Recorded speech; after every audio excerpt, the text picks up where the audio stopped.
নিশ্চয় মুমিনের সামনে যখন আল্লাহ রাব্বুল আলামিনের জিকির করা হয়, আল্লাহ রাব্বুল আলামিনের নাম উচ্চারিত করা হয়, তখন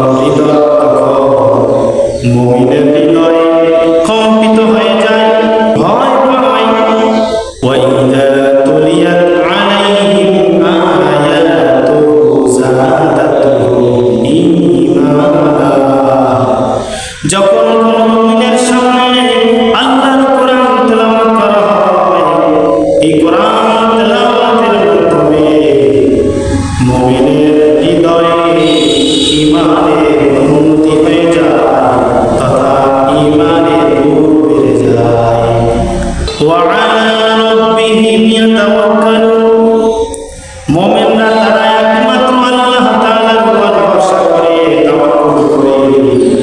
সম্মানিত ভাইরা, যে ব্যক্তি আল্লাহর কোরআন তেলাওয়াত করবে তাকে আল্লাহ রাব্বুল আলামিন পরিপূর্ণ প্রতিফল দান করবেন, পুরস্কৃত করবেন।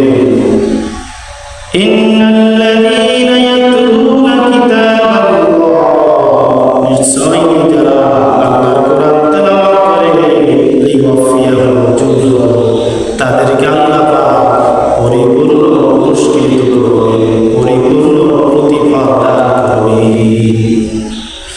নবীজি সাল্লাল্লাহু আলাইহি ওয়াসাল্লাম ইরশাদ করেছেন, ওয়ামা ইজতামাআ কওম ফি বাইতি মিন বুয়ুতিল্লাহি ইয়াতলুনা কিতাবাল্লাহি ওয়া ইয়াতাদারাসুনাহু বাইনাহুম।